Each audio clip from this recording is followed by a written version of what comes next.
Welcome to the 10-12 podcast. Covers all 16 teams, and I'm not going to get used to that yet. In the Big 12 Conference, of course, we're the flagship show of the 10-12 Network. Find every show on the network at 1012network.com.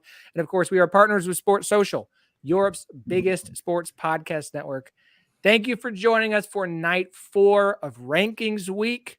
If you have been here every night with us, thank you so much. My wife is ready for this to be over. So bless her. She's found something to do every night. It was very much like, I guess I'll find something to do since you're going to be in podcasting all night long. Congrats on having a wife. So get in. I've got her. I'm like, look, we've got your family reunion this weekend. So is it fair? It feels like a fair trade-off. That's okay. This is night 4. I'm getting, this is what happens when I go live is I just start to rant about random things that pop into my mind. Tonight, we are doing the 10 most important, impactful players for the Big 12 Conference this upcoming season. We have myself, and as we have done every night, we have guests. Tonight, we have 2 guests, again, like last night, from in the network, inside the 10-12 network, the host of Boscoe's Boys. And look, just for our good friend Scott, I wore my Kansas State hat that I happen to have. You're welcome. Sorry, Justin, you didn't get the K-State hat memo. This is, of course, Scott, the host of Boscoe's Boys, good friend, great host. Welcome back, bud. I'm pumped. This is actually the 4th podcast episode I've recorded today. So did a bunch of the summer school Behind Enemy Lines series that we've been running Thursday and Friday the last couple of weeks. I'm actually now done recording that series. Actually, no, got Viva La Cats on Friday. But I'm almost done with that series that will conclude next week, and it's officially the beginning of the end of the off season. And I do have to tell you, I love the K-State hat, but I think at some point I'm going to have to get you some merch, especially one of the great hats from our friends over at Manhattan Brewing Company. I wore my Manhattan Brewing Company hat Sunday and Monday. Okay, well then, you don't need any extra swag from me, but I recorded with Jake a couple weeks ago, and he specifically wanted me to tell you he says hello.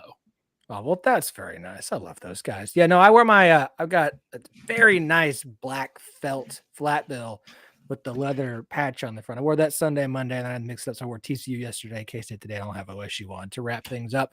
I've got shirts for most of the Big 12 schools. I'm like working on hats. At some point, when I have an office and a space again, it's not just the girls' playroom with, don't get me wrong, I love the Lego sets we put together. Like the background will be a really cool like hat wall. It'll just be hats of all different schools and such. But so I have to do all my collecting right now. Also joining us, very excited to have him here on the show.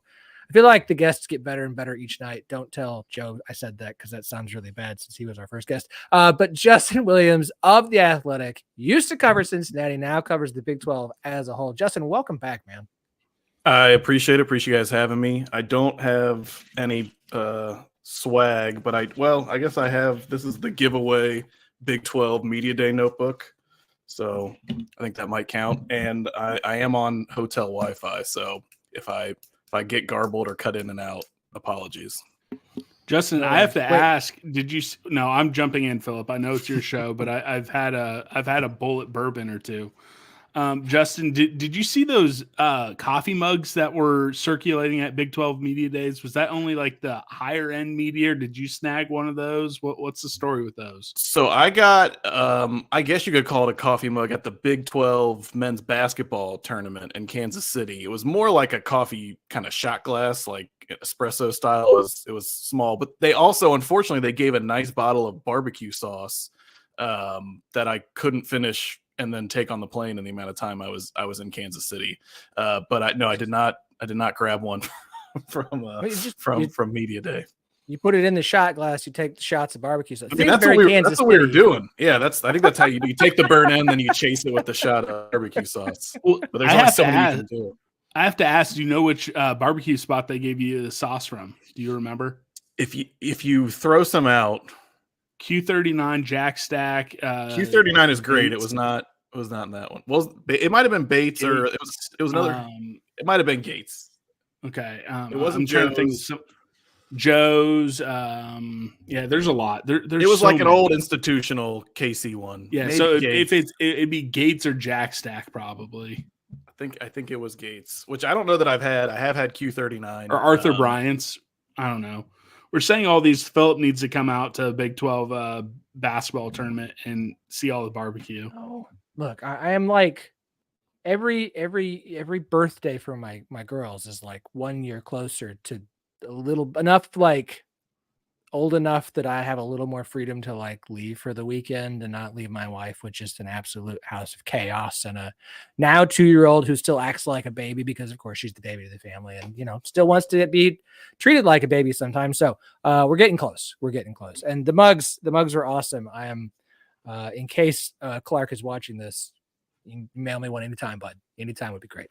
Okay.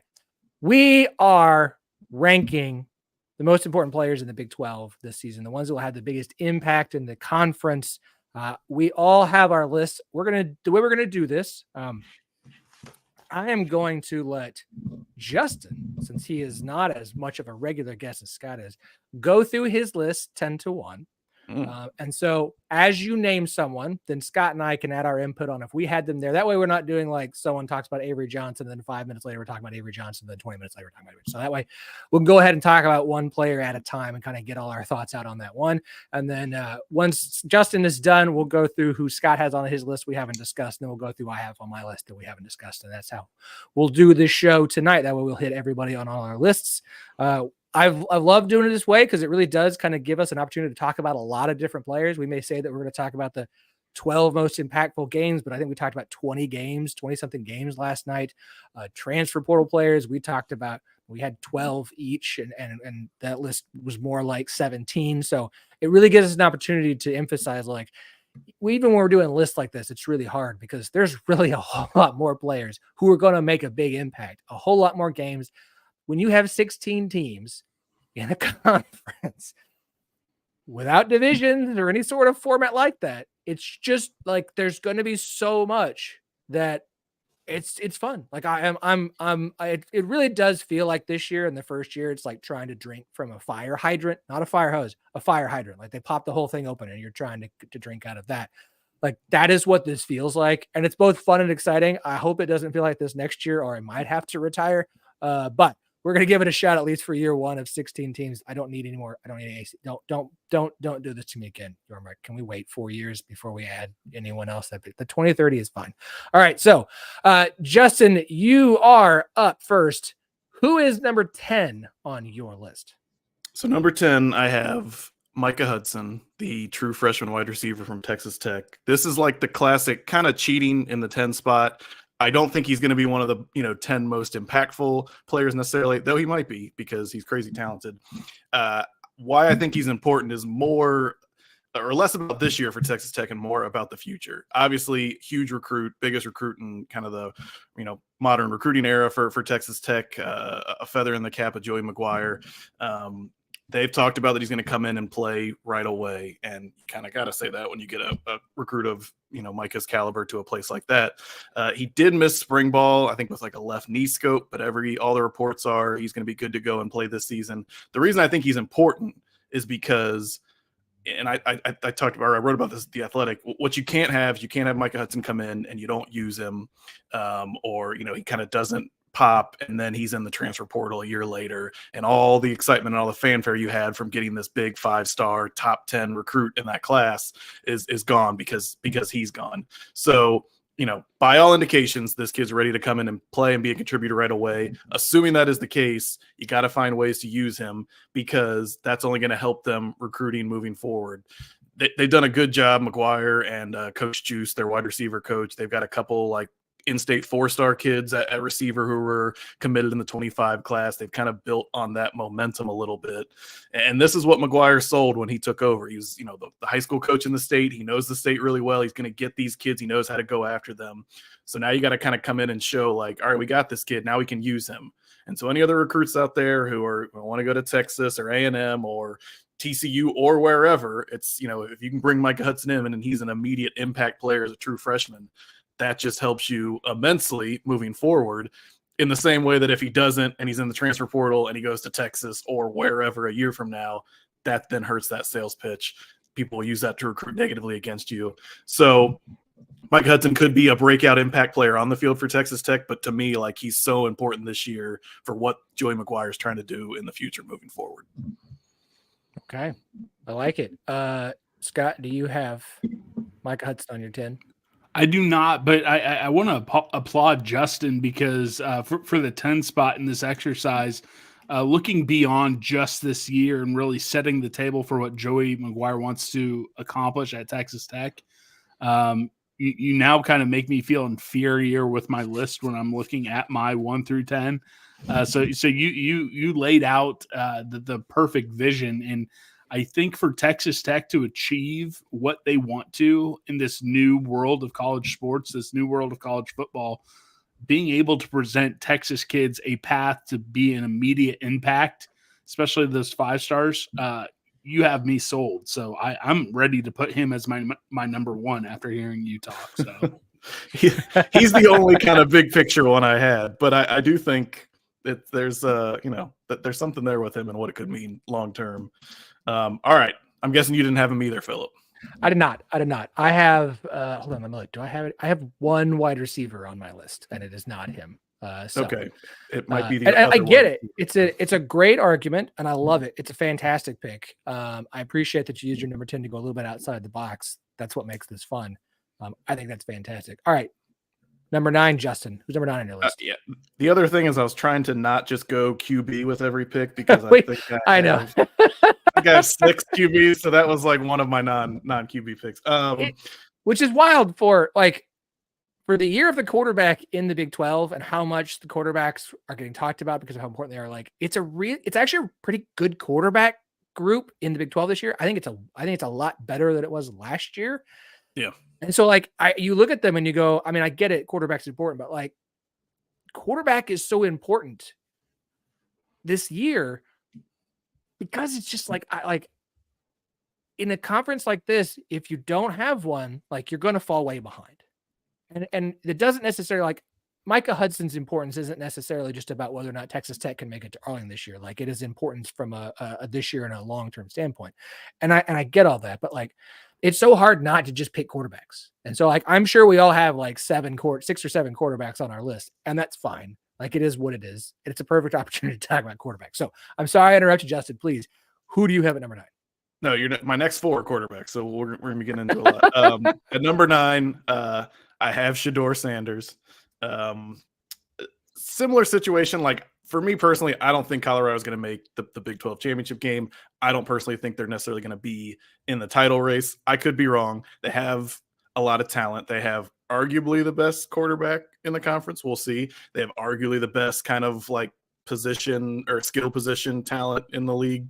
If you feel that way about Travis Hunter, we'll see.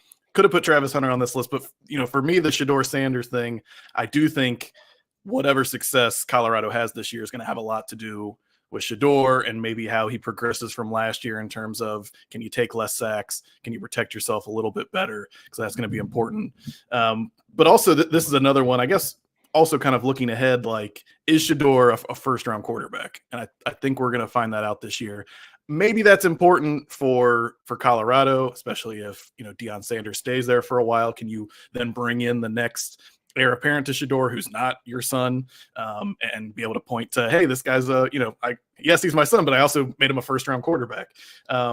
He's shown a lot of signs. He also seems to be really divisive. I am not a draft evaluator, talent evaluator, but you hear some people say like, oh, for sure, he's a top 15 first-round quarterback. Then you see some people say maybe he's too small. Maybe he does take too many sacks, and there's some questions about it. I think he's a gamer. Like, whatever he becomes at the NFL level, I do think like there was some times last year where he was getting drilled. He held on to the ball. He didn't make great decisions. I think he can play. I think he can be a difference maker. And so while I don't think that Colorado is going to be in Arlington at the end of the year, I'm very curious to see, can Shedeur take a step? Can he become a first-round NFL draft pick? And then what does that do for Colorado and Deion Sanders moving forward after that? I don't have Shedeur on my list. He's great for a soundbite, and maybe I'm trying to a little bit too hard to be a hipster I do have someone from Colorado on my list. We'll get to that pick at some point, but I don't have Shedeur. I do have to say this, and I've said this on a couple shows now. Shedeur Sanders saying at Big 12 Media Days, we are everyone's Super Bowl. I don't think he's necessarily wrong. Is it the number one with a bullet game for everyone? No, it's not. But it is in that upper echelons. And the fact that they're playing into it, the fact they're not trying to take some of that shine off is why I don't think they're going to make a bowl game.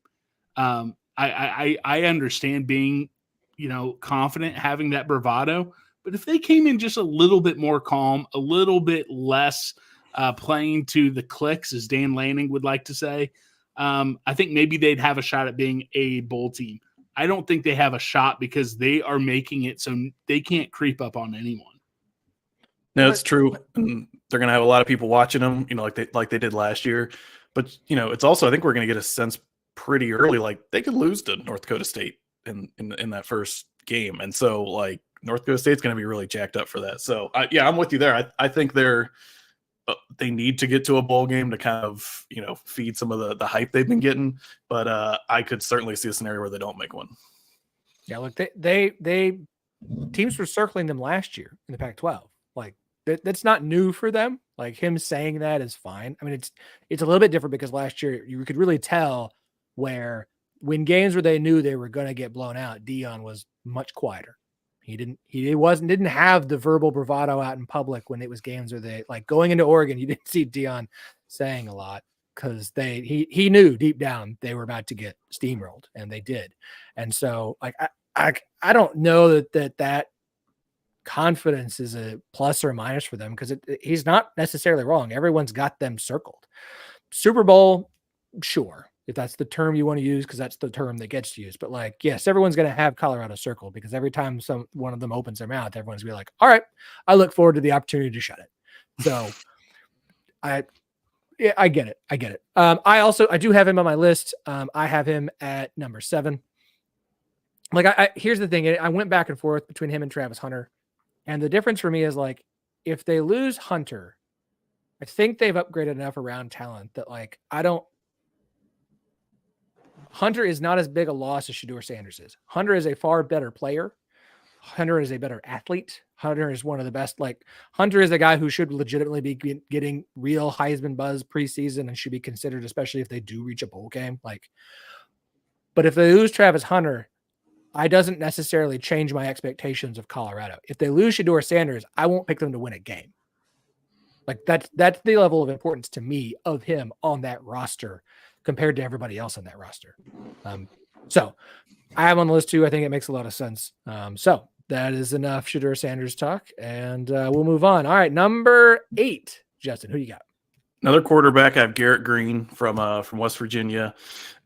Really dynamic player. Had a really good season last year as kind of that dual threat guy. Threw for over 2,400, 16 touchdowns. Let's see, he ran for 772, which was just under, like, CJ Donaldson. He was kind of that three-headed attack of White, Donaldson, and Green. I like him a lot. He completed 53% of his passes. Like, he needs to get better there. And this is something that Neil Brown's talked about it at West Virginia, that, he kind of feels like Green is undervalued and maybe not talked about in the same way that some of these other quarterbacks are. I think part of that is, like, I think the completion percentage hurts it. I think some of that was his fault, last year, that he maybe could have checked down more or just kind of made the easier play. I also think they weren't good at wide receiver last year. I think they've gotten older at that. They've upgraded a little bit, bringing in Jaden Bray from Oklahoma State. I think they like him and feel like he's going to be a big piece for them this year. But for me, there's a couple guys on this list coming up where if the quarterback takes a step and plays really well, like, the team has a chance to compete. And for me, like, Garrett Green is right in that. He's got to stay healthy because him running is a big part of what they do offensively. And, I talked to Neil Brown about this, where it's, trying to instill in him, like, every play is not a depiction of your manhood. It's okay to slide. It's okay to run out of bounds. And you could, say that about KJ. You could say that about Avery Johnson. There's a couple other guys in this league who, are mobile and run around a lot, and that's going to apply to.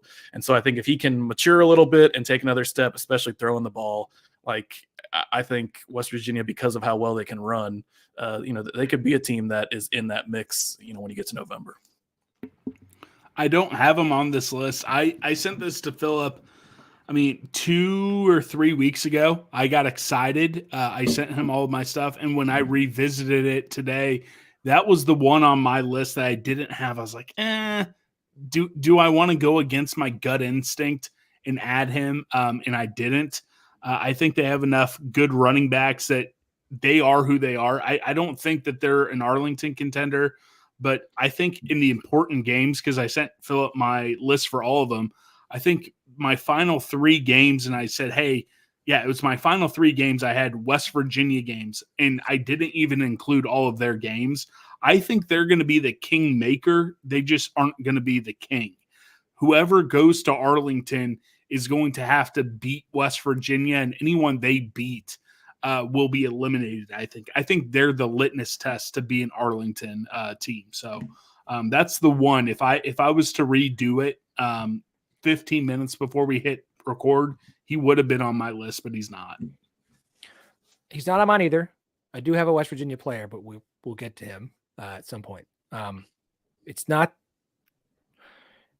I tried not to do as much projecting of can they get better, right? I do think if he does get a higher completion percentage, like this is the thing about the quarterback in the Big 12, like I said, like I think there are a lot of options for first team Big 12 quarterback at the end of the year if guys do this or this or this or this or this. And I think West Virginia's ceiling is going to be dependent upon, yes, the defense and if the depth is there, but also does he take a step forward? I picked somebody else that will have an impact because of how important the run game is for West Virginia this year. Like that's a running team. Like, yes, if he continues to be a better passer, that's just going to raise the bar. But this is a 3-headed rushing attack monster. Like that is what it is on. And we know how good his legs are with Jim White and CJ Donaldson. So I did not have him. Again, only picking 10 players. Like there's going to be some guys who are like, how could you not have? Because there's 10. And they could have made this list 30. And I still would have felt like I left some guys off of it. So, okay. Number 7. Another quarterback, I'm going Rocco Becht from Iowa State. Very different player from Garrett Green, but just kind of a similar argument from me, which is I'm pretty bullish on Iowa State.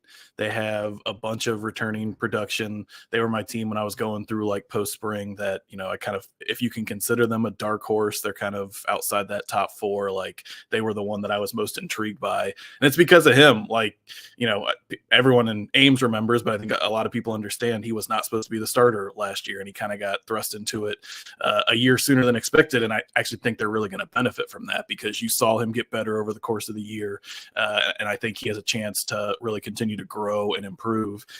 But similar situation to Garrett Green and to the next guy I'm going to talk about, in the sense that, he's the delta for me for Iowa State. I think Iowa State's going to be pretty solid if he's average. And I think if he's really good, that Iowa State could be really good.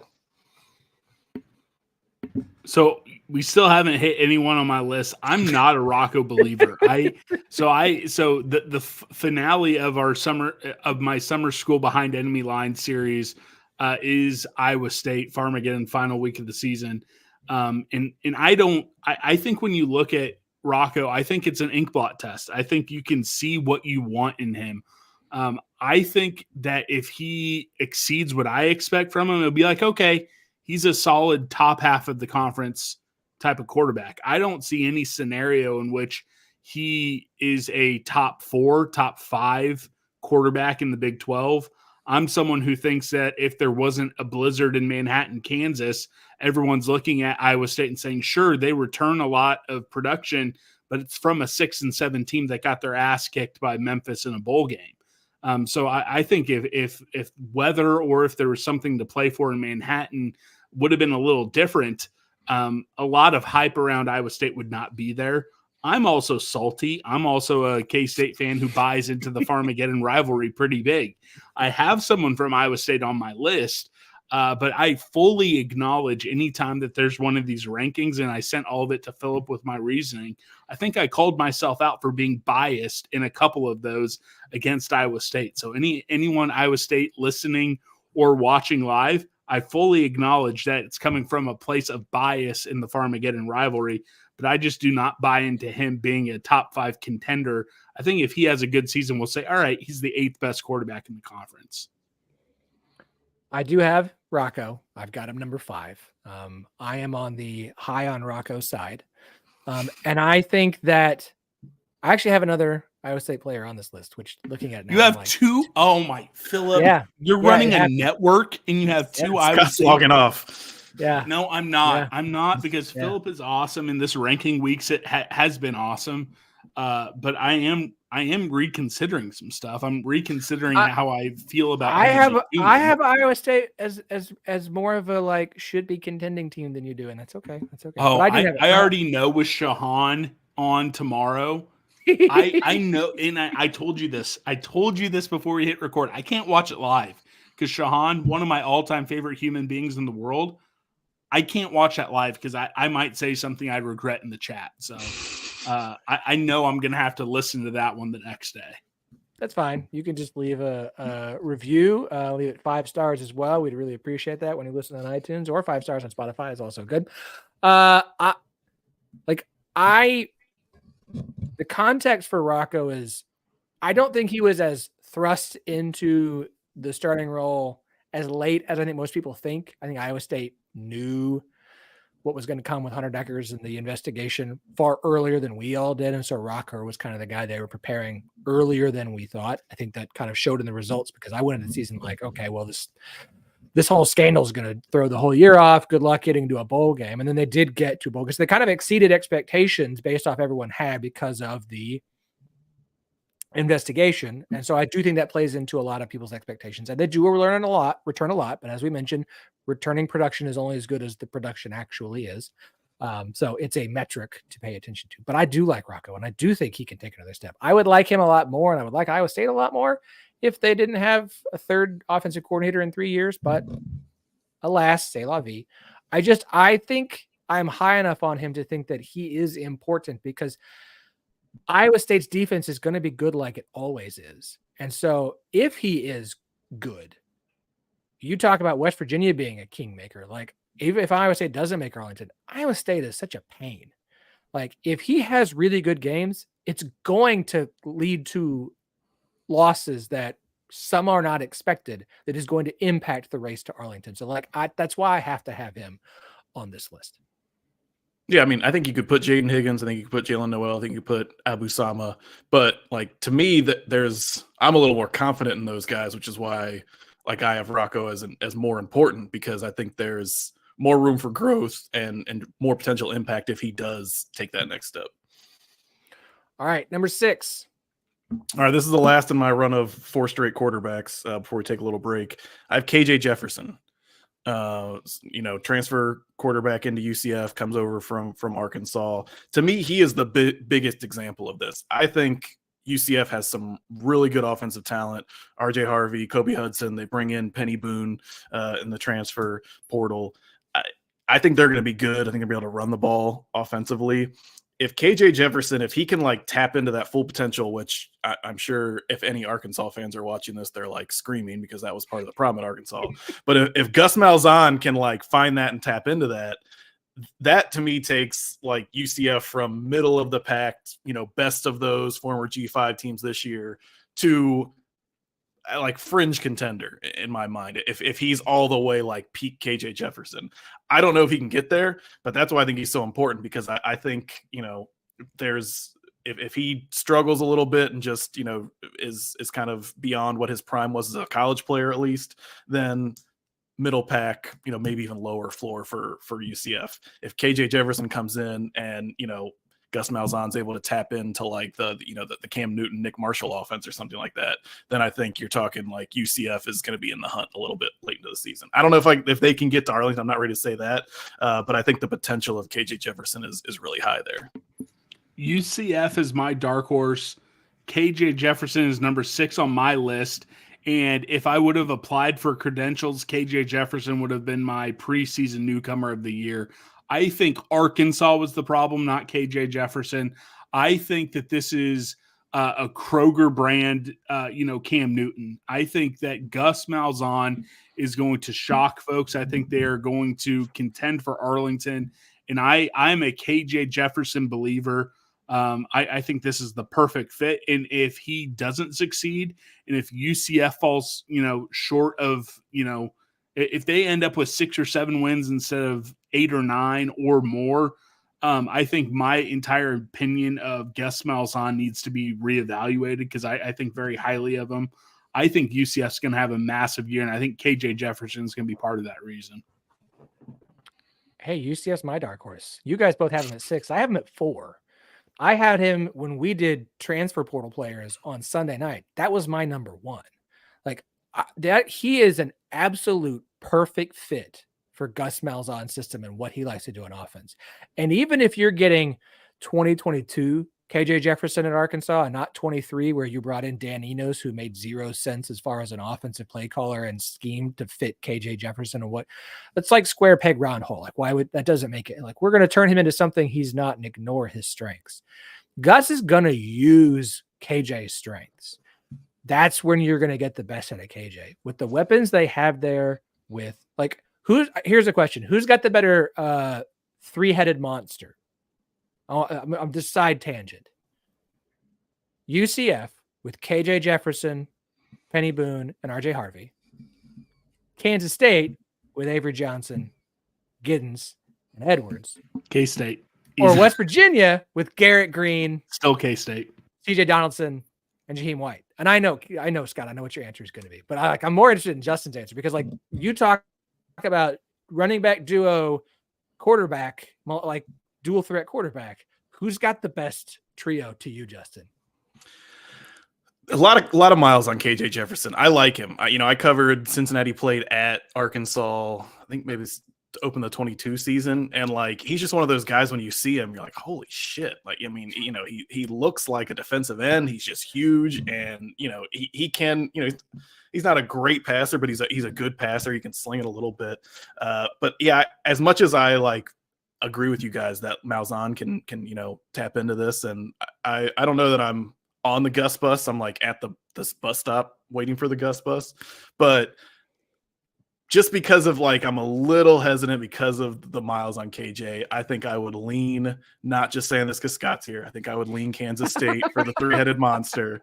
I have some thoughts on K-State later, as I'm sure we all do. So I think I would lean that way right now. But if like the end of the season, I think you're right. I think he was picked newcomer for the Big 12. You had him number 1 on your transfer rankings. If he goes out and has a great season, that wouldn't surprise me at all. No, not at all. Not at all. All right. There's just so much K-State love today. This is great. All right, number 5. Making up for what I know is not going to be a fun podcast for Cats fans tomorrow. Why? Because I read Shahan's. I predict every single episode or every single game. So I know what he thinks is going to happen to K-State. Andy Mitz is my, all-time rival. I'm kidding. I love Andy. But I also know what you think about K-State as well. So, maybe I'll be surprised, but I'm just glad K-State's getting some love tonight. There you go. All right. Hey, Justin, number 5 on your list. Number 5, I went T-Mac, Ted McMillan, wide receiver at Arizona. You could easily put Noah Fafita here. You could maybe put Tacario Davis or a couple other guys for Arizona. But like to me, T-Mac's potentially best wide receiver in college football. I'm a big Luther Burden guy too. But I think he's in that kind of top echelon. And, I'm a little bit cautiously optimistic of Arizona. I like the top end talent they have. And I know everyone said this, like, yes, if Fish stays and they bring everybody back, this is probably the conference favorite. As much as they kept some of those top guys, they lost a lot of their depth. They lost a lot of, starter potential players. And so I think you're asking a lot in year 1 of a new conference, year 1 of a new coach to think that they're just going to come in and win the league.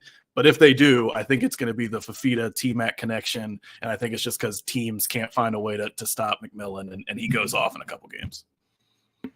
Spoiler, I will have Noah Fafita on my list, but I did go back and forth between those two guys. And I do think that that is the best quarterback wide receiver duo in the conference because I'm not a Shedeur believer. But I think that's a good pick. And I'll be interested. That's my most intriguing team. I know that wasn't something we ranked for the 10-12 rankings week, but Arizona is the number one most intriguing team in the conference for me because they bring back that star power, interesting coach to say the least, but losing some of that depth. So I like where your head's at, Justin. I can't believe this. I don't have an Arizona player on here. And let me just defend myself for a second, because when I got to the last few picks, like I started thinking a little bit like outside of the box in different ways. And so somehow I couldn't get Fifita on there, even though like he is such a wild card. Like that, you're right. It kind of reminds me like he could do for Arizona what like oh god, no, I can't think of the quarterback's name. Lamar Jackson did like with Louisville, where it was just like it's the Lamar Jackson game, and he's just going to take that team. Doesn't matter who else is on the roster; they're going to win a bunch of games because of him. And again, Arizona lost a ton on defense. Like they lost so many players that I just don't know what to think of Arizona. Like I'm both high on them and very low on them at the same time. So I didn't put one on here. It is my greatest error. Yes, even greater than 2 Iowa State players. And I'm sorry. I am. Because I like Fifita and I want an Arizona shirt from Charlie Hustle, but I don't have it. I don't have them. I don't have another one there. Okay, let's move on so no one else can shame me. Number 4 on your list, Justin. Number 4, I have Ollie Gordon, the Oklahoma State running back, reigning Doak Walker Award winner. Pretty self-explanatory. He was, once they figured out last year, give the ball to Ollie Gordon. That's when Oklahoma State kind of dug themselves out of that early season ditch. And there's a little bit more like they went into a pistol formation. I give Gundy credit that he changed some things around. Obviously an interesting couple weeks here for Ollie Gordon. He gets arrested on suspicion of DUI, and then whether Gundy was playing chess, not checkers, and put the attention on him at Big 12 Media Days, or whether he was just being Mike Gundy. I have my opinion on that, but you never know. I'll give him the benefit of the doubt. But like pretty self-explanatory why this guy's important. I think clearly everyone's going to be keying in on him this year. I think you could put Alan Bowman on this list because I think he needs to play better if Oklahoma State's going to have a chance to be in the mix again.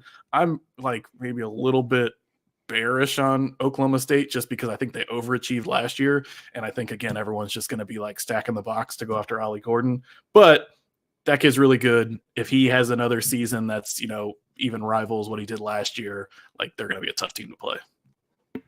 So I have Ollie Gordon at 3, so I have him a spot higher than you. And I think that Ollie Gordon being great, Ollie Gordon being a Heisman contender, Ollie Gordon being Big 12 Player of the Year contender, that opens up everything for Alan Bowman.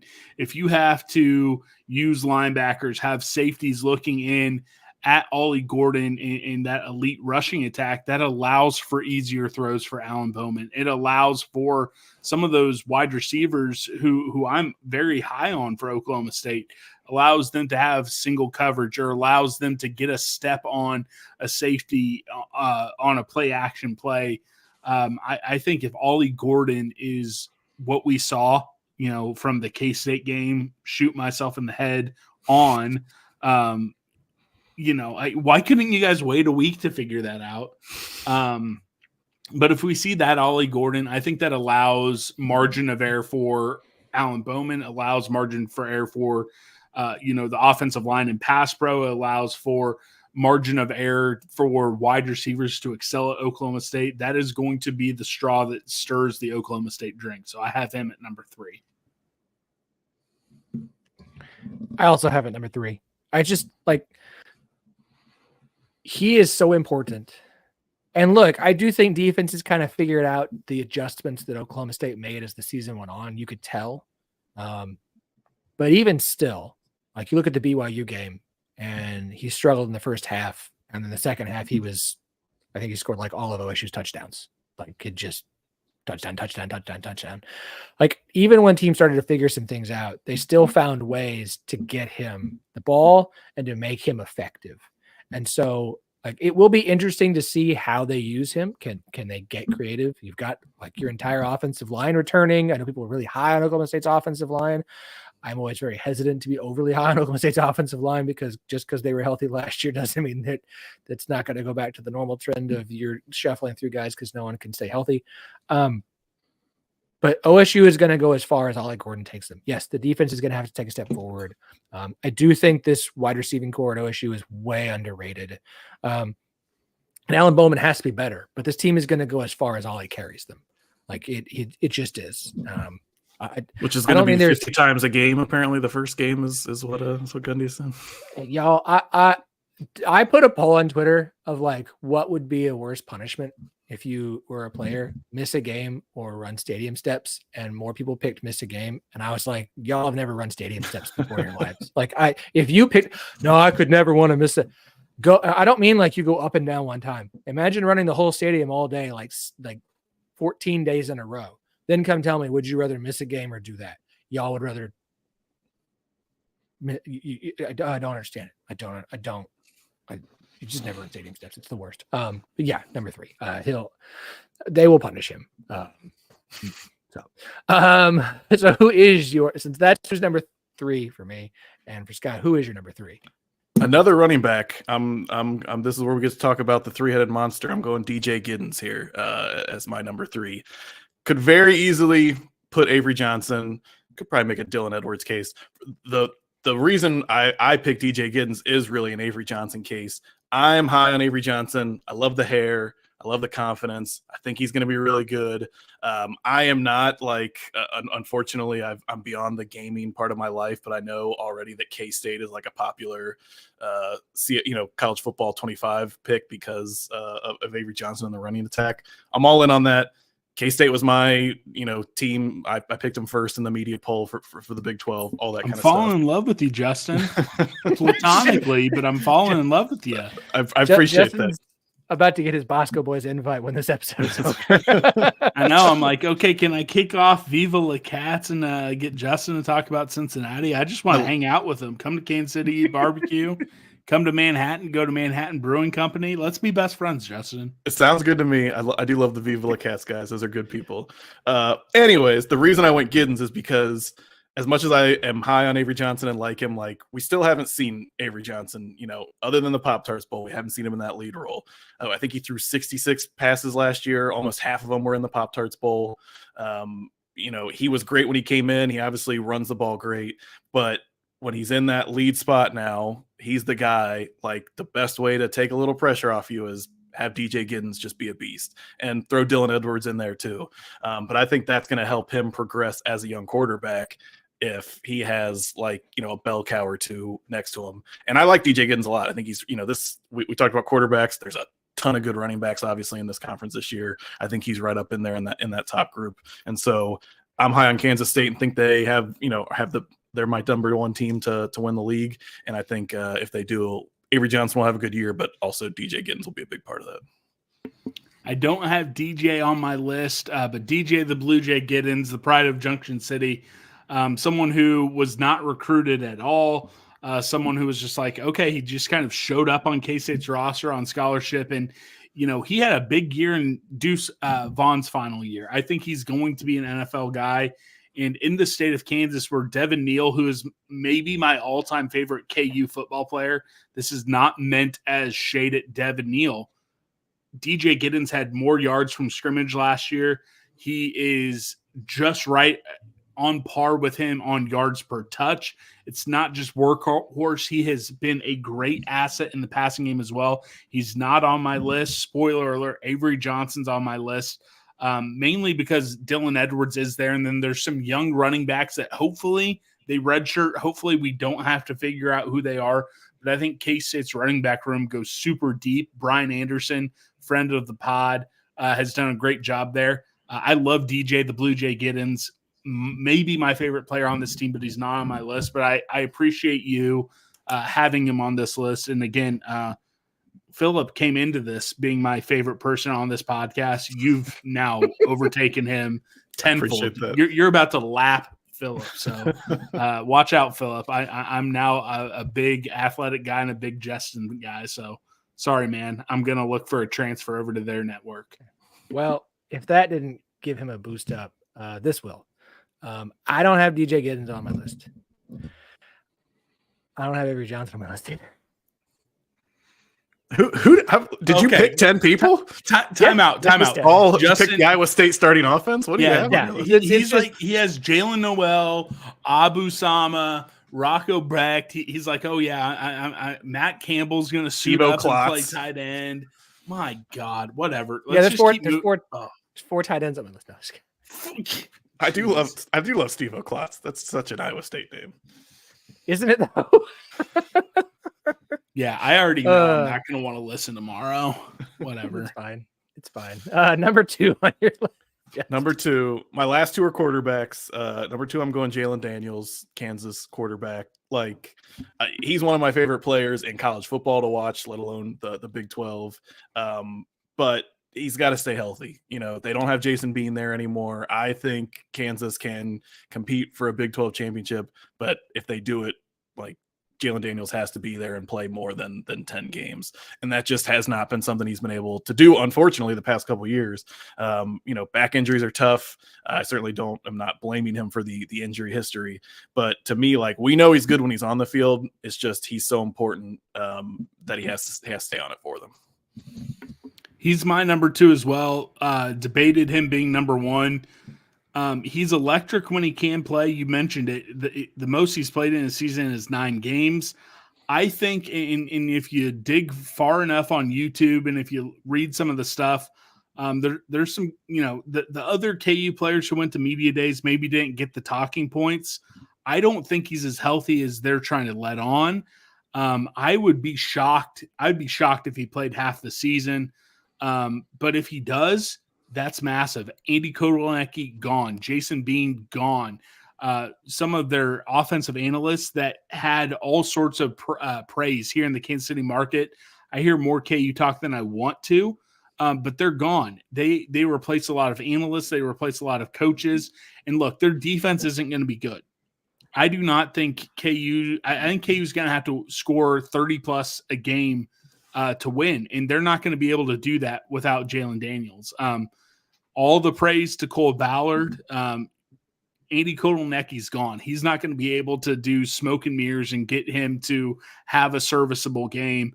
They have a true freshman coming out of Detroit who I know they're super high on, but he's not going to be able to get them to compete for Arlington. If you gave him Mike's magic stuff and he was able to be healthy for 12 games, KU 110%, as much as I hate to say it, they would be an Arlington contender. So that says all it is. The only thing when I look at this list, I wonder when I'm talking about it is how I didn't put him number 1. But I think he's a glass boy. I think what's his? Here's a question for you guys: how many wins does Jalen Daniels as a starting quarterback have over teams with a winning record? I don't know. I think 2 years ago when he played the most, they only ended up with like 5 or 6 wins, right? Like they started really hot and then tailed off. Yeah, so it's 2. He beat Houston on the road in overtime when they were still in the AAC, and then they beat Duke. So all these marquee wins, he beat a bad Texas team. He still has a lot of proof. He is electric. I'm not saying anything bad about him as a player, but he still has a lot to prove. And Jason Bean is not walking through that door who – despite what KU fans want to say, Jason Bean was a better quarterback. I have number 1. So I did put him number 1 but I put healthy Jalen Daniels, not just Jalen Daniels, because healthy Jalen Daniels is it. If he is healthy for a whole season, yeah, it completely changes the game. And he is a Heisman contender if he's healthy. Yeah. I mean, Jason Bean, no one had a better backup in the Big 12. Like, no one. Like he was but Jason Bean. Hey, now Avery Johnson was a backup. So I'm Jason Bean would have started for a lot of teams and could have gone and done so. Like he could have started for most of the G5 teams. He was a good quarterback for Kansas last year. It's not an option. Like if Kansas fans are like, nah, we'll be fine. There's so and so. Like anybody who thinks that they're fine is completely and totally like disregarding Jason Bean, and I will not take Jason Bean slander on this podcast or in this network. It will not happen. So yeah, I've got him number one because healthy Jalen Daniels, it's completely changes the math for Kansas.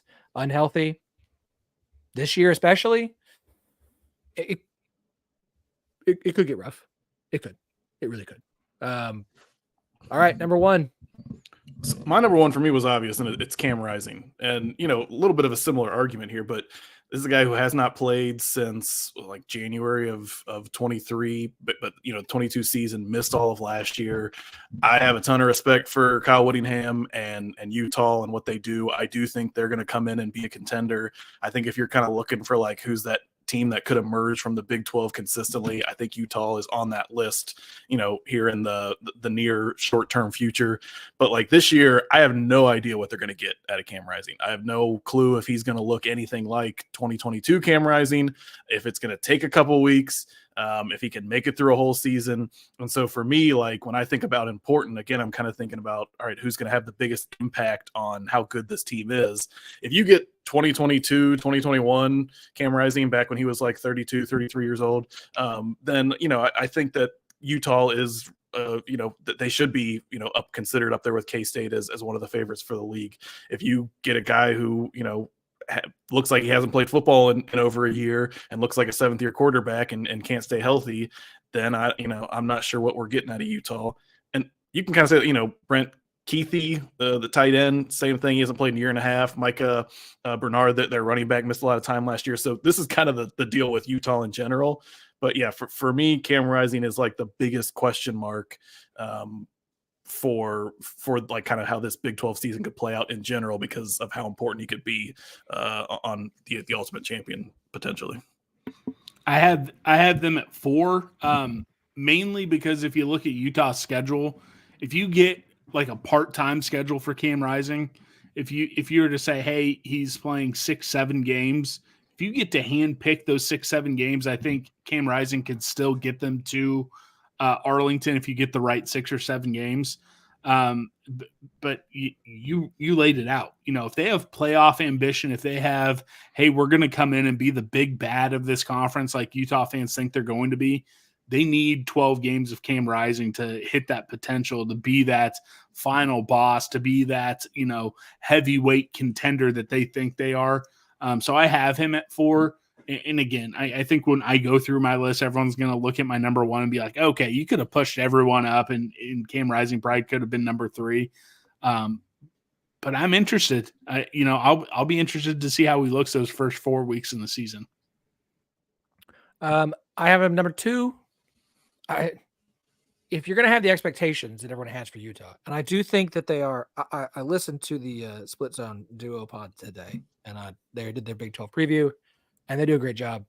And I wanted to shout out Richard Johnson because he said something I haven't seen enough national people mention, that because everyone still views the Big 12 as the air raid, everyone's throwing it 100 times, nobody plays defense conference. And he made the point of like, the Big 12 is more familiar with Utah's style of play than national people who don't pay attention to the Big 12 actually realize, because Iowa State is more similar to Utah in the level of physicality. Kansas State is more similar to Utah in the level of physicality. Like this idea that, and you saw some Pac-12 teams kind of adjust to that, but a lot of the Pac-12 wasn't really doing that. The Big 12 has been ahead of the like, yeah, we're still spread, but we are less air raid, and we are more. We're talking about the year of the running back. We're talking about teams, Iowa State looking at a 4-man front because so many teams are going to adjust defenses to defend the run.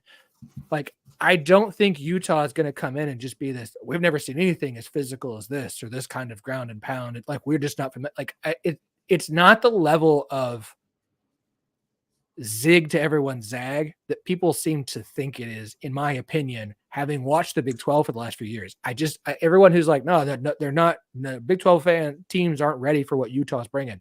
No, they are way more than you realize. And so with that in mind, and because of the expectations for Utah is only reaching those expectations if Cam Rising looks like he did in 2022 and stays healthy all season. It's kind of like Jalen Daniels. It changes the math. Without Cam Rising, they look like 2023 Utah. They're going to make a bowl game. There's enough talent there. They're going to have a nice season. But there's a difference between like a 7-win team and an Arlington team holding a Big 12 trophy in their first year if Cam Rising plays the whole season healthy. So I love it. Do you want me to start 10-1? Do you want to talk about Charlie Hustle, the best clothing company in the world? What do you want to do? I mean, you didn't give me an opportunity for a cool segue, so I guess I'll just take that and run with it, Scott. Thanks so much. Yeah, Charlie Hustle, sponsor here at the podcast and the 10-12 Network. Look, they love the Big 12 as much as we do, and as much as all of you who are watching or listening later do, which is why they have so much Big 12 gear. They've got gear for every single school in the Big 12 right now. All 16 teams are covered. They just put out Utah, Arizona, Arizona State, and have absolutely fantastic gear for all three of them. The Arizona shirt with the Wildcat with the cowboy hat. I love it, and I want it. It needs to be in my t-shirt drawer that's already stuffed full of t-shirts. And my wife tells me I need to stop buying things for schools that I don't cheer for. And I'm like, but I do cheer for all the Big 12 schools. It's fine. It's fine. It's fine. She understands. It's so good. There's an ASU shirt that I really, really, really want. And I need the UCF Citronaut shirt. Either one of the options to be back in a large, and they haven't restocked it yet. And I'm bugging them constantly that I need the Citronaut shirt back in. They have all 16 teams. The Big 8 roadshow they just did was incredible. I'm also waiting for the green Big 8 shirt to come back in stock. I sound bad, but look, they're not done. There's more gear coming. So what you want to do is you want to go right now and you want to see what they do have. And you want to use the promo code 101215 for 15% off all non-sale items and stock up. And then when the season gets closer, and you're like, I still don't have enough. I don't have enough things. Great. They're going to be dropping more right before the season starts. And you can use that promo code again, 101215 for 15% off all non-sale items. Check out the sale stuff too, because they've got a few Big 12 items in their sale collection for t-shirts that are just $20. So charliehustle.com, that's where you want to go. They love the Big 12. They've got great Big 12 gear. They've got so much to choose from. Just spend a couple hours scrolling, fill that card up with everything you want. Use that promo code at charliehustle.com, 101215. Charlie Hustle, vintage made fresh. And I will say, because I'm usually asleep, Sporting KC is playing at 9:30 as we're talking. They just dropped some new Kansas City Wizards vintage stuff on their site. I'm based in Kansas City. I cheer for all the Kansas City pro teams. If you cheer for the same pro teams as I do, they also have some great stuff. All right, I'm getting to number 10. And, not in nearly as cool a way as Justin did it. I took number 10, and I did go a little rogue. It's like, okay, this has no bearing on Arlington. I don't think it has really any bearing on maybe even bowl eligibility, but I have DeQuan Finn in there for Baylor. Look, I don't think Baylor's going to be good, but he holds – and a harken back to a very famous interview that a former KU AD gave talking about Roy Williams. But DeQuan Finn holds Dave Aranda's fate in his hand like a dove. He will either crush it and kill it, and Dave Aranda gets fired, or he's going to be good enough to get them to a bowl game, and Dave Aranda will live to see another season. So it really, Dave Aranda's coaching career is in the hands of DeQuan Finn. So that's who I have at number 10. Am I just zooming through this, or are you guys going to tell me, wow, that was good, Scott. You're awesome. You're handsome. How are you still single, Scott? Sorry, we're getting a little wonky. Can you go back? I'm here. Did you hear me all through that, Justin? I got you. You were loud and clear. We're good. Must be Philip's fault. Okay, so it's Philip's fault. All right, we'll go to number 9 then. I have okay. Oh, well, do you want to say something about DeQuan Finn? I don't care. This is your show. I do like DeQuan. I'll say it. I do like him. I think that was a good pickup by then. I think Baylor will be better. I talked to a Big 12 coach who thought that they could have quit last year as a team on Aranda and felt like they didn't. I like Aranda getting back on the sticks on defense and basically taking over as coordinator. I'm not sure if they'll be good enough to save his job, but I think they will be better. All right. Well, I'm looking forward to Jeff Traylor, Baylor head coach anyways. Number 9, I have Abu Sama. Look, you guys heard me say what I said about Rocco. I'm not a believer. This is 3 OCs in 3 years. If you can just hand it off to a guy who's going to get you 5 yards of carry, that makes the job easier for the OC, makes the job easier for the offensive coordinator. I think there's a chance that Blizzard game just becomes a, just folklore for Iowa State. I think that might be like a cult hero type of game that Abu Sama does not go in as, one of the next all-time great running backs. And it was just, hey, that was an all-time great game. But if he can be that running back that I painfully had to see through a blizzard, risking my life driving to that game, then I think that does change the equation for Iowa State. So that's why I have Abu Sama there. And Justin, you heard me talk about Rocco quite a bit and how I'm not a believer. Are you a believer in Abu? Is that Blizzard game going to go down in folklore, or is that just going to be the coming out party for the next future NFL guy for Iowa State? No, I'm in. I don't know if he's going to average like 7 yards a carry or whatever he finished last year. I think it was like 20 yards. It was so bad, dude. In large part because of that game. But no, like I said, I'm bullish on Iowa State in general, and he's definitely a part of that. Great name, Abu Sama the third. So like you get points for that right there. And yeah, I mean, especially if you're not sure on Rocco, like the skill talent around him is only going to help, and I think they have high expectations for him this year for sure. Definitely, Phillip. I see your back. For those not watching, was Abu Sama one of the two Iowa State guys you had on your list? No. Wow. Christmas. I'm just going to move on. 8 is where I have Avery Johnson. And the reason why I had Avery Johnson at 8 is I think depending on hypothetically if he were to miss a couple games, K-State did bring in Taquan Robinson, who started a bunch of games for UConn, a bad UConn team, but he's a fifth-year senior. He spent time at Penn State. He knows what it's like to be in a big program. He knows what it's like to start in games. I think with the two running backs that you have, I think with the tight ends that you have, and then the intermediate route running ability that you have, I think K-State could survive a handful of games if Avery Johnson was on the shelf and still win and still get to Arlington. Again, it depends on those games. Definitely do not want it to be Oklahoma State. You don't want that to be KU or Iowa State, but you have a manageable schedule. So that's why I have Avery Johnson at 8. And I will say that Blake Barnett, who is a true freshman quarterback, he could factor in a hypothetical situation where you're without Avery Johnson with those two running backs. He broke all of Christian McCaffrey's prep records in Colorado for total touchdowns scored. He's an absolute beast when running the ball. So in a hypothetical world where I had to craft a scenario where K-State survives Avery Johnson missing a couple games, I can find abilities to still call them wins. Also, the antithesis of Jalen Daniels being at number 2 on my list, outside of COVID doesn't count. 2020 didn't exist. Since Joe Klanderman has been the defensive coordinator for K-State, they've never had worse than the number 29 defense in the Kelly Ford defensive ratings. So, again, I think they could survive Avery Johnson missing a couple games better than some of the other schools. Love a good K Ford name drop there. I think we're about to get a cat appearance here again. Look, I'm so used to Kansas State being able to trot out a fifth-string former walk-on wide receiver at quarterback and winning a game. So, no, Thunder. Okay. Cat. I'm going to have to get the cat out of here. It's okay. So. You talk about the cat. I'm going to move on because that's where I have Noah Fafita. Look, I think there's a scenario where they could be Arlington contenders. I called them the most intriguing team in the Big 12, and I truly mean that. If Noah Fafita can be the guy we saw last year, if his weapons can stay healthy, I think that's going to be a spicy offense. We'll see what happens in the trenches. We'll see what happens on defense. But again, I think that they could be, and they will be, the most intriguing team in the Big 12. And that is it's going to be a non-conference game, but I'm hoping that might be maybe an early top 20 matchup on a Friday night on Fox, the debut of Fox football Friday night. Again, Justin, I know you're covering the entire conference.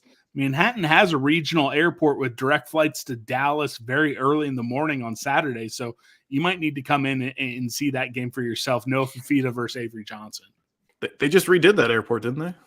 Yes, I've never flown out of it. I live in Kansas City, so I'm using a brand new airport out here in Kansas City as well. But I've heard great things, so I think you should fly in for that game.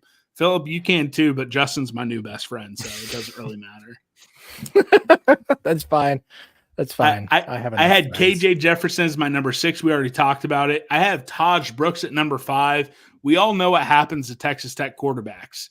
They die, metaphorically, not literally. But they're not making it through the season with a starting quarterback. They're going to have like 4 or 5 starting quarterbacks throughout the year. Patrick Mahomes is not walking through that door. So can Taj Brooks be that workhorse? I think that he ended up being the number 2 running back on the preseason poll, right? Again, you could have Yes. made an argument for 7 different guys. And when you look at his yards per touch, it actually isn't that great, but they are so dependent on him. So they're going to have 4, 5, 6, 7 different starting quarterbacks throughout the year. I'm a Joey McGuire believer. Again, I praise that number 10 pick for you, Justin, because I thought it laid out perfectly what Joey McGuire is trying to do at Texas Tech.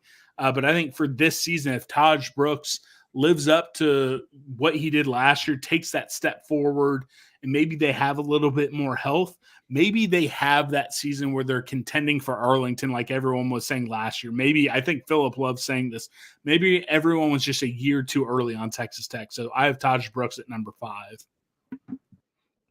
Yeah, and he's a good at Brooks and Texas Tech are a good example of what you talked about before, Phillip, which is like, Texas Tech has Zach Kittley. That's the air raid tree and obviously the air raid history there at Tech. But I think they recognize what they had in Brooks last year and maybe some of the limitations with the injuries at quarterback. And they kind of have adjusted. And, they're not like a running 21 personnel team, but they've definitely run the ball a lot more than I think people would expect from, their history and identity previously. Yeah, no, I agree. I like Taj Brooks a lot. He is not the Texas Tech player on my list. We'll get to that here in a minute. But I mean, again, it's the year of the running back in the Big 12.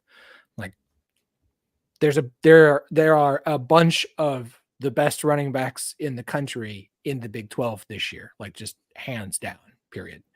It's a running back. It's a running back conference, and Taj Brooks, I'm perfectly fine with him being the RB2 in the Big 12 this year. That I got no problem with that. I got no problem with him being on the list. So, well, and like half the teams in the conference think they have an All-American contender at running back. I talked with Ralph Amson doing Arizona State before this, and that's the spot where he feels the most confident. He thinks that they have a good stable of running backs. I feel like almost everyone has a feeling about running backs in the conference. So I think that you should probably print up T-shirts, year of the running back with the Big 12 logo on it, and hope they don't flag you for copyright. So I'll keep it moving. We're already over an hour. I had Cam Rising at 4, Ollie Gordon at 3, Jalen Daniels at 2. So we talked about those, but I did put Travis Hunter at 1. I thought I was being cute because look, I think for Colorado, I think he's probably the number 2 or number 3 player on their offense. I think he's either the number 1 or number 2 player on their defense. And again, I think it's impossible for him to be playing 100 games or 100 plays a game. I think they're going to have to figure out a way to load management and figure out, okay, are you going to be our starting cornerback or wide receiver and have you spell in at the other spots? But his ability to be one of the best players on the field on both sides of the ball, as much as I don't believe in Colorado, as much as I think that Coach Prime is going to have to change a lot of things if he's ever going to get Colorado to a bowl, I think in a world of specialization where kids in middle school are not just playing one sport, but only playing one position starting in 6th grade. The fact that we see Travis Hunter at a Power 5 level last year, excelling at wide receiver and cornerback, I think he is the most electric player in all of college football. I think he is maybe the best athlete, the best pure football player in the conference. So I put him at 1. I know it's a quarterback world. I think Phillip made the correct argument. If Shadur Sanders goes down, you're picking Colorado to go 2-10. If Travis Hunter goes down, hey, they might still go 5-7. But that level of athlete, that level of football player in this conference, I put him at number 1. Should I have? No. I listened to all the arguments for everyone else, but that's who I had, and I'm sticking with it. So that's my list. I like it. I got no complaints. No complaints. All right. I like it too. But one of the most exciting players in college football, and that's worth something for sure.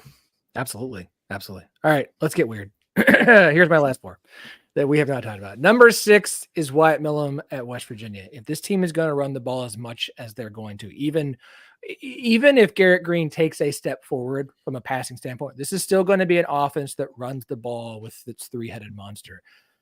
The offensive line should still be good. It's not going to be as good as last year. It's going to put that much more emphasis on your starting left tackle to keep your quarterback up and to help make sure, as kind of the leader of this offensive line, and I think the most senior guy on it and the best guy on it, like to keep this offense going and doing what it needs to do. Like I thought about one of the running backs, but they both run the ball so much. And I thought about Garrett Green, but like he's basically your third running back and he needs to take a step forward. But if your offensive line, the most important player on their offensive line to me is the most important player on West Virginia, given how much they want to run that ball and that be the focal point of that offense, even if Garrett Green takes a step forward. So I put Wyatt Milliman, and as we all know here at the 10-12 podcast, nobody loves offensive lines like I do. I had to have at least one offensive line.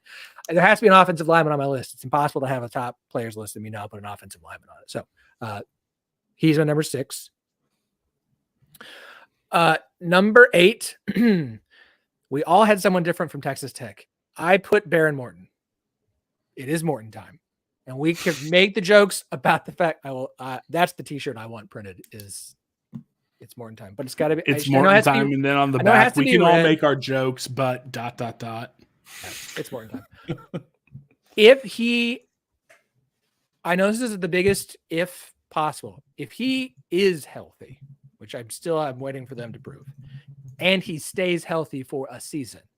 If Texas Tech just has one consistent quarterback for a season, then year 3 for Joey McGuire at Texas Tech will kind of be the year like I thought it would be, which is the true breakout year, which is hitting that like 9-win plateau, maybe even a 10-win plateau. Maybe they're getting late into the season and they are contending for Arlington with the other teams in the conference, 8 other teams in the conference.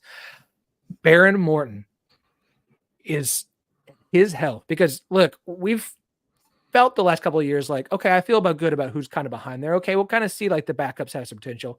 I can't name the backups for Texas Tech this year. The depth is gone. They've all left. Like Shuck is gone. Smith's down in Houston. Shuck's at Louisville. Smith's in Houston. Like I don't know who the backups are at Texas Tech at this point. The depth is gone. If Morton goes down, it's going to be, again, this is one of those, if the quarterback goes down, I have real concerns about what happens at Texas Tech, because I don't know it. Maybe there's a true freshman quarterback at Texas Tech that's going to come in and be the guy that no one knew. And it's the next Patrick Mahomes. But as far as I know, if they could just keep Baron Morton healthy for a full season as the starting quarterback at Texas Tech, I think they can have that breakthrough year that we kind of want, or I've been waiting for Joey McGuire in Lubbock.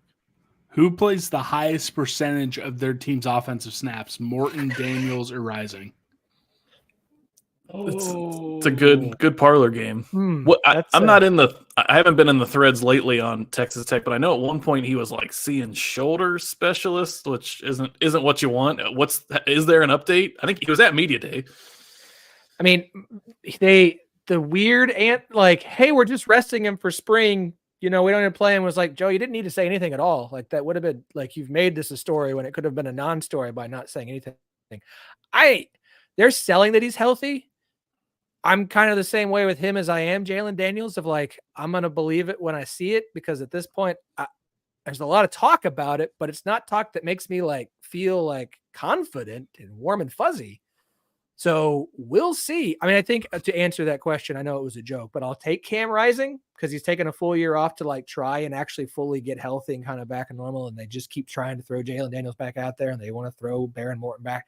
Like it feels like they're trying to rush him back out there because they need him. And Utah was like, you know what, Cam, like you could have come back out, but just go sit over there. It's fine. The season is what it is. We're good. Let's just wait till next year. At number 9, here's my other Iowa State player. I have Jaden Higgins. To me, we've got Rocco Beckton. He's got to take that step forward, and he can be big. Iowa State, not a like wide receiver school. But if Jaden Higgins can be what people think he can be at Iowa State, and you've got that kind of a real offensive weapon, and we've seen them have a wide receiver that could step up at Iowa State, and it make that much of a difference for them, and guys take over. If Higgins can be that for Iowa State, That's what they need to take the next step. Yeah, Rocco taking a step is big and important, but he still needs somebody. Like Rocco taking the next step is like he's a better quarterback. Abu Sama could be awesome. There has got to be a weapon for Rocco Becht that you trust and rely on and know if Rocco Becht and Jaden Higgins, that's why I had them on here. If that duo works and it's really good, if Jaden Higgins is the guy that Iowa State fans think he could be this year, I mean, I've seen projections of him being like second, third team All Big 12, like preseason stuff. If he is that good, Iowa State's going to have a season. Like I'm not saying they're going to break the 9-win mark for the first time in school history, but like they're going to have themselves a season because the defense is going to be solid. We have a lot of expectations, Osama. So that's why I have Higgins. All right, number 10. This is my just bear with me. A little bit of this is just I just wanted to. I put Dante Corleone. I don't have high expectations for Cincinnati, but man, hearing that he is at least like back on the path of playing, I just wanted to kind of be like, I want him to play. I want him to be out there. Because if he's not, I don't have a lot of other reasons to watch Cincinnati outside of the Big 12 school, and I'm supposed to pay attention to them. But he is so important to that defense and to that team. And for him to be out there playing, like, I think they would not just miss him on the field. Like, not having him on the field and playing, I think would kind of be one of those, like, it's like you're missing a piece of yourself, is how important he is to that Cincinnati team and to that Cincinnati defense. And especially when you have a guy who's dealing with had to step away from football, that kind of scare, that kind of health situation. Think about how that rallies teams a lot of the time. When you have something and someone on your roster that you can rally around in some way, if he's actually out there playing and he is healthy and ready to go for the full season for Cincinnati, I think that is the kind of little spark, the kind of little thing that could help Cincinnati win a game or two that they wouldn't have otherwise. I know it's a little bit of an out there. I know it's a little bit of a reach, but I really like him. I like to see him. I'm going to be thrilled to see him on the field. And it's like it really does feel like for Cincinnati, it's like a piece of their heart that they need to have out there, because not having him out there is going to have an impact beyond just not having one of the best defensive tackles in college football. No, I'm totally with you. I mean, yeah, first thing, he's a great kid, like great human being, local Cincinnati kid. And you're right, everything you said about him, he's become a leader in that locker room. He's a guy who, like, when you ask people, oh, who's your favorite teammate, like a lot of them say Dante. He's just that kind of personality. He's done a lot for the program in terms of bridging, the move from Fickle and then bringing in Satterfield. Like the fact that he stayed and was, kind of a champion and a voice for people to say, like, no, stick with the team. That really meant a lot to the program. So, first things first for him, I just hope he's healthy and gets through all of that, long term in that sense. I do, I've talked to people there. I think there's some cautious optimism that, when exactly he'll be back full go, they're not sure, but that there's a path back to playing. And I certainly know he wants to do that. And you're right. Outside of all the leadership and intangible stuff, he's their best defensive player. And, that team struggled defensively last year, but they're going to struggle a lot if he's not out there, especially new defensive coordinator, Tyson Veit for first year. So, they really need him to play. I know more importantly, they want to make sure he's healthy, but I love that pick because you're right. When he's playing, at the top of his potential, he's an All-American. And a great name, great nickname, great name. Oh yeah. Dante Corleone that's Big 12 all name team right there. That's some good stuff. That's good stuff. All right. I know that I like, you tear me apart from my other picks. Scott, go ahead.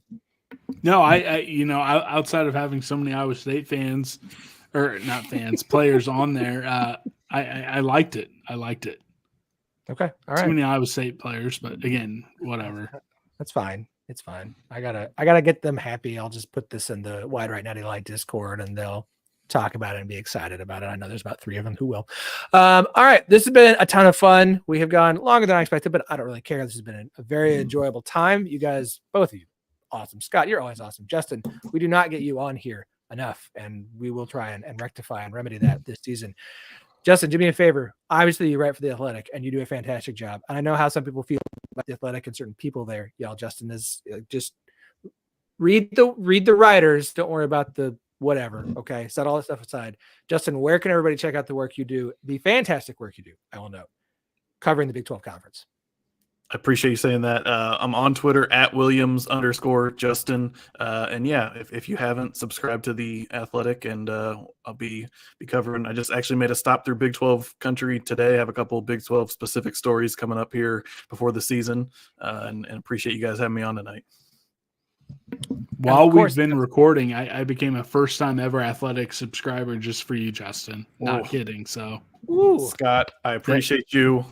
We're going to clip this and send it to the powers that be at The Athletic to make sure they see this. Please do. I'll say anything I need to. That guy, the guy that we blocked, subscribed, who swore he would never subscribe to The Athletic because that's true. Subscribed.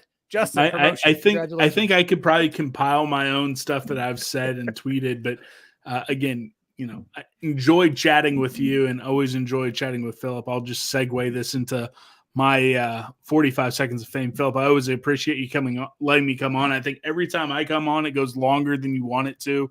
But I appreciate it. Being part of the 10-12 network for Boscoe's boys, it truly is one of the best thing that happened to the show. I think anytime where I'm maybe feeling in a little bit of a slump, I chat with you and it gets my juices going. So I appreciate being part of this. I always listen to Rankings Week, loved being part of it.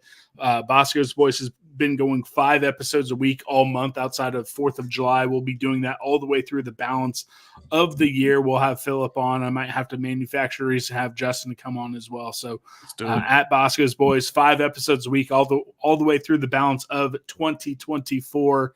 And who knows, maybe if things go as well as we want to, maybe we'll have to stretch that into January as well. Love your neighbor. There we go. It's been fun. We've got one more night of this. You're welcome, honey. One more night tomorrow night. I will not say who the guests are. I know we basically already have, but I'm not going to say who the guests are because as soon as I do, I already said it. I'm so sorry. I know, but I didn't say it. It's okay if you said I didn't say it. If I say it, it jinxes it, and they'll both text me within the next half hour that hey, I'm not going to be there. And I'm sorry, I had this. I will do it. If Andy drops out, I will do it. I know. Yeah, I know you will. But we are doing our Big 12 preseason ranking 1 through 16. Seems like the perfect way to end Rankings Week. This has been a ton of fun. If you're listening in audio form, again, 5 stars, go subscribe to The Athletic. And if it has an opportunity, just be like, I subscribe because of Justin Williams and I only want to read Justin Williams' work. Please leave all other people out of my mentions. Thank you so much. It's been a lot of fun. Justin, Scott, again, thank you so much. We went long, but I don't care. This was a great time. We'll be back tomorrow. We will talk to you all then.